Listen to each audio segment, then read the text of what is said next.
नमस्कार, मैं शिवम। अब जो कहानी आप सुनने वाले हैं, यह महाकवि सूर्यकांत त्रिपाठी निराला जी की कविता राम की शक्ति पूजा से प्रेरित है।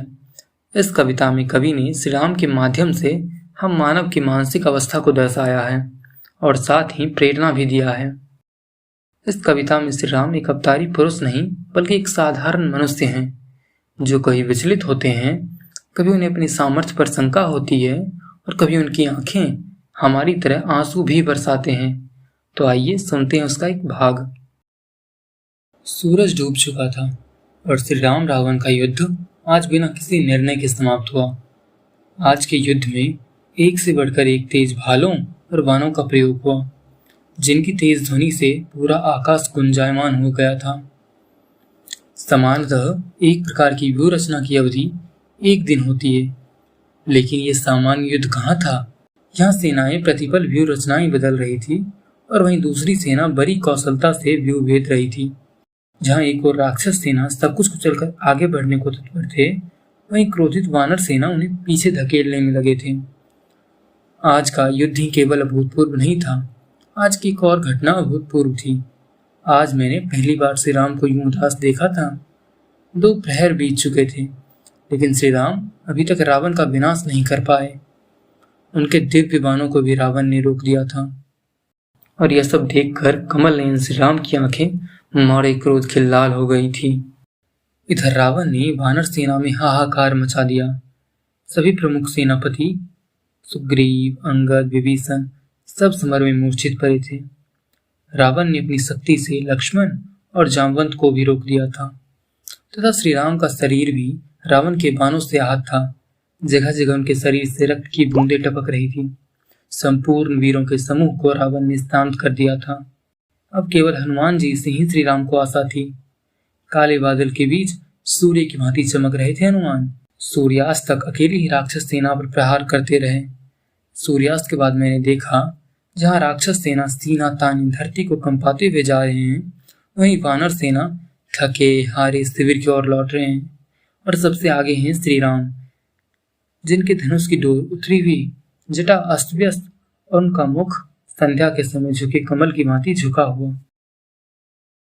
सुग्रीव, विभीषण, जामवंत, अंगद एवं अन्य वानरवीर सभी शिविर में प्रातः युद्ध की योजना में जुट गए और राम सेवा में निपुण हनुमान श्री राम के हाथ पैर धोने के लिए पानी ले आए। अब संध्या का समय हो चुका। सभी समुद्र तट पर ईश्वर वंदना को गए थे और वो शीघ्र लौटकर श्री राम को घेर कर उनकी आज्ञा सुनने बैठ गए और एक सभा सज गई। सभा के बीच में श्री राम श्वेत शिला पर बैठ गए और उनके पीछे लक्ष्मण तथा सामने विभीषण, सुग्रीव, जामवंत और उनके चरणों के समीप पवनपुत्र हनुमान।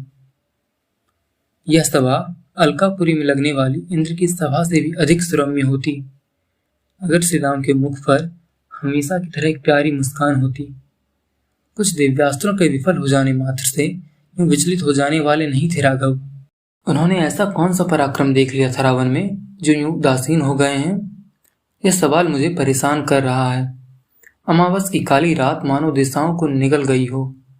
अन्य दिन जो हवा युद्ध की थकान अपने संग बहा ले जाती थी, ऐसा लग रहा है किसी ने उसे भी बांध रखा हो और एक कोने में केवल एक मसाल की ध्वनि हो रही है। अब मैंने जो देखा वो किसी भयानक सपने से कम नहीं था।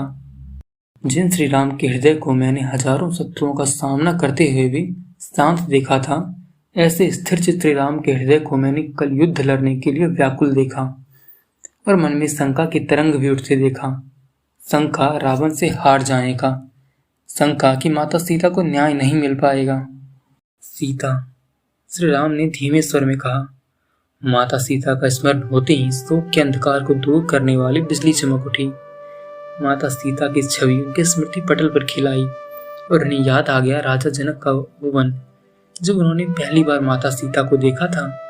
उन दोनों ने बिना शब्दों के आंखों ही आंखों में बातें कर ली थी और जब माता सीता भी निष्पलक श्री राम को निहारते रही थी। पक्षियां गीत गा रही थी, जैसे कि श्री राम को एक नई जीवन से परिचय हो गया हो। उनका यह प्रथम मिलन का अनुभव तुरीय अवस्था के समान था, एक ऐसी अवस्था जिसमें मन और मस्तिष्क में कुछ नहीं चलता, यह भी नहीं कि कुछ नहीं है अमानिसा उगलता गगन घन अंधकार, खो रहा दिशा का ज्ञान, स्तब्ध है पवनचार। अप्रतिहत गरज रहा पीछे अम्बुद विशाल, भूधर ज्यों ध्यान मग्न केवल जलती मसाल। स्थिर राघवेंद्र को हिला रहा फिर संशय, रह उठता जगजीवन में रावण जय भय। जो नहीं हुआ आज तक हृदय रिपुदम्य श्रांत, एक भी अयुत लक्ष्य में रहा जो दुराक्रांत। कल लड़ने को हो रहा विकल वह बार बार, असमर्थ मानता मन उद्यत हो हार हार। ऐसे क्षण अंधकार घन में जैसे विद्युत, जागी पृथ्वी तनया कुमारी का छवि अच्युत। देखते हुए निष्पलक याद आया उपवन, विदेह का प्रथम स्नेह का लतांतराल मिलन। नयनों का नयनों से गोपन प्रिय संभाषण, पलकों का नव पलकों पर प्रथम उत्थान पतन। कांपते हुए किसलय झरते पराग समुदय, गाते खगनव जीवन परिचय तरु मलय वलय। ज्योति प्रपात स्वर्गीय, ज्ञात छवि प्रथम स्वयीय। जानकी नयन कमनीय, प्रथम कंपन तुरीय। नन्हे नन्हे पाँव मेरे, ऊंचा पर्वत तेरा, देख कहीं मैं गिर ना जाऊं, हाथ पकड़ ले मेरा। माँ फिर से पवन का तू रूप बना के, मुझे अपने द्वारे तू ले चल उड़ा के।